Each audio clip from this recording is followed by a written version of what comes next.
all right. Okay, okay. Good morning, good morning. Good morning, good morning, good morning. Yes, yes. 5:28. You know, I need to get myself straight. Get on up in here and get focused. That is what I'm doing. Yes, yes, and yes. Technical difficulties together. Yes.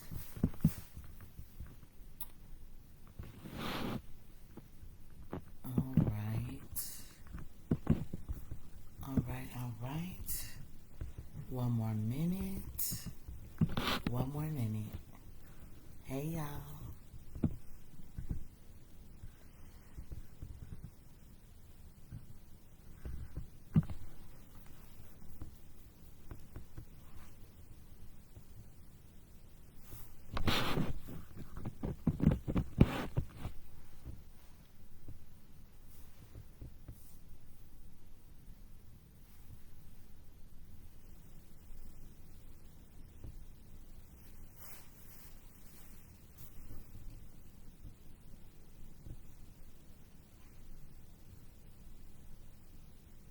Just making sure I got my notes for today. I want to make sure I got everything. If you're wondering why I'm looking down. All right. Good morning, good morning, good morning. And welcome to another episode of The Breakfast Show with Marisha LaShay. It is myself, Marisha LaShay, the host of this amazing, amazing, amazing show.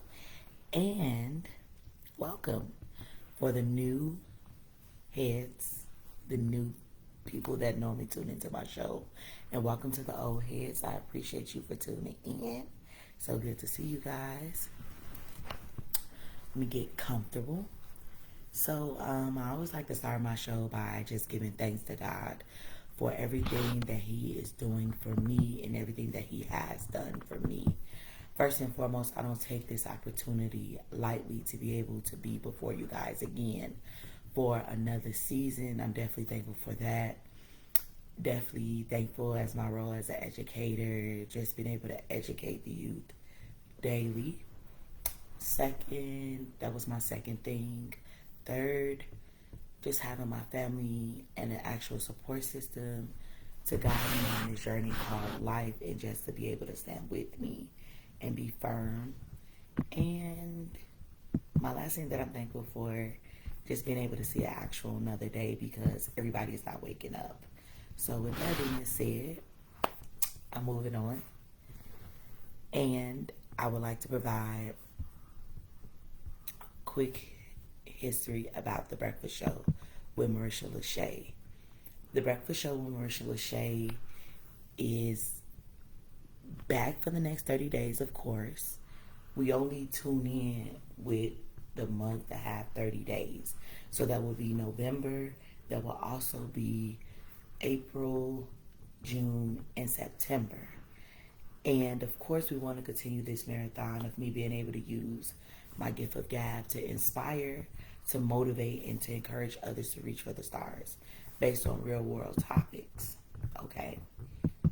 So, with that being said, I always like to do a countdown in regards to how many more episodes we have in the season. So, today is day 2 of The Breakfast Show with Marisha LaShay, and we have 28 more days that I will be coming online. And be sure to like, share, comment. So, moving on, for the next part of the show, I definitely like to allow people to check in mentally with themselves. So with the check-in, the mental check-in, it is done on a scale of 1 to 10. 1 being the worst day of your life and 10 being the best day of your life. And for me, I'm checking in. I'm a solid 9 today.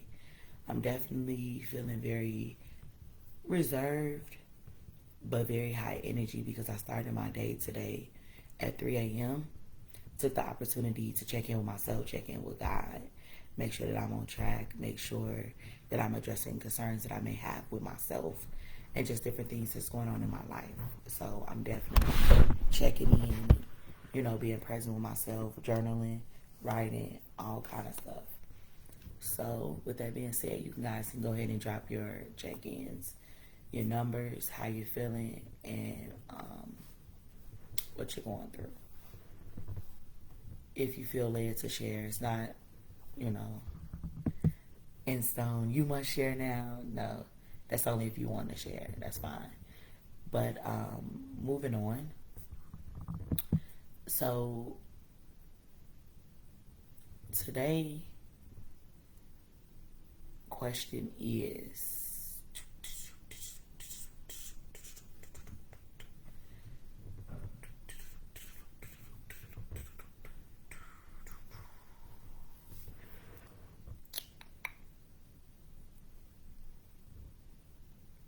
today's question is,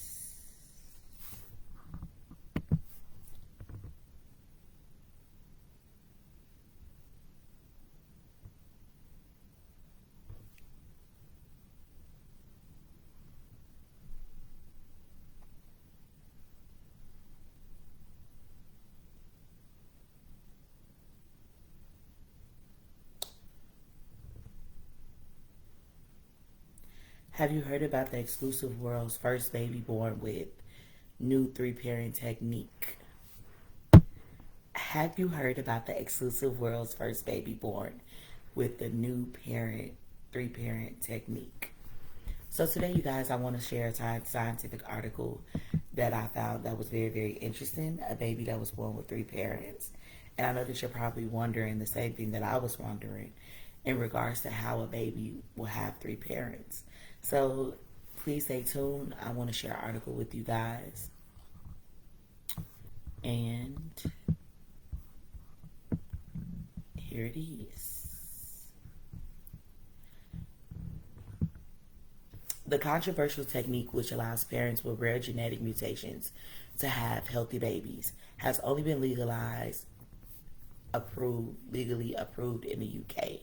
But the birth of the child whose Jordanian parents were treated by the US-based team in Mexico should fast forward progress around the world, say embryologists. All right. So the boy's mother carries genes for the Leigh syndrome, which is a fatal disorder that affects the developing nervous system. Genes for the disease reside in DNA and the mitochondria, which provides energy for our cells, and carry just 37 genes that are passed down to us from our mothers. This is separate from the majority of our DNA, which is housed in each cell's nucleus. Around a quarter of her mitochondria have the disease-causing mutation, which, while she is healthy, Leigh syndrome was responsible for the deaths of her first two children. The couple sought out the help of John Zhang and his team at the New Hope Facility Center in New York City. Zhang has been working on a way to avoid mitochondrial diseases, use a so-called three-parent technique. In theory, there are a few ways of doing this. The method approved in the UK is called pronuclear transfer and involves fertilizing both the mother's egg and a donor egg with the father's sperm. So with pronuclear transfer, it involves fertilizing both the mother's egg, a donor egg, and the father's sperm. Before the fertilized eggs start dividing into the early stage embryos, each nucleus is removed. The nucleus from the donor's fertilized egg is discarded and replaced by that from the mother's fertilized egg. Okay? Now, this technique wasn't appropriate for the couple. As Muslims, they were opposed to the destruction of two embryos. So Zhang took a different approach called the spindle nuclear transfer. He removed the nucleus from one of the mother's eggs and inserted it into the donor egg that had its own nucleus removed. The resulting egg with the nuclear DNA from the mother and the mitochondrial DNA from a donor was then fertilized with the father's sperm. Zhang's team used this approach to create 5 embryos, only one of which developed normally. This embryo was implanted in the mother and the child was born 9 months later. It's exciting news, says Bert Smits at Maastricht University in the Netherlands. The team will describe the findings at the American Society for Reproductive Medicine Scientific Congress in Salt Lake City in October, which was last month. Either method has been approved in the U.S., so Zane went to Mexico instead, where he says there are no rules. He is adamant that he made the right choice. To save lives is the ethical thing to do, he says. The team seems to have taken an ethical approach with their technique, says Sinead Harden, who received the ethics of the UK procedure. The team avoided destroying embryos and used a male embryo so that the resulting child wouldn't pass on any inherited mitochondrial DNA. Is as good as or better than what we'll do in the UK, says Harden. A remaining concern is safety. Last time embryologists tried to create a baby using DNA from 3 people was in the 1990s, when they interjected mitochondrial DNA from a donor into another woman's egg, along with sperm from her partner. 2 of the fetuses developed genetic disorders, and the technique was halted by the U.S. Food and Drug Administration. The problem may have arisen from the fetuses having mitochondria from 2 sources. When Zhang and his colleagues tested the boys' mitochondria, they found that less than 1% carried the mutation. Hopefully, this is too low to cause any problems. Generally, it is thought to take around 18% of mitochondria to be affected before problems start. It's very good, said Eilick. Smith agrees, but cautions that the team should monitor the child to make sure the levels stay low. There's a chance that the faulty mitochondria could be better at replicating and gradually increase in number, he says. We need to wait for more births and to carefully judge them, says Smith. So in this case, 2 women, 1 man, a baby.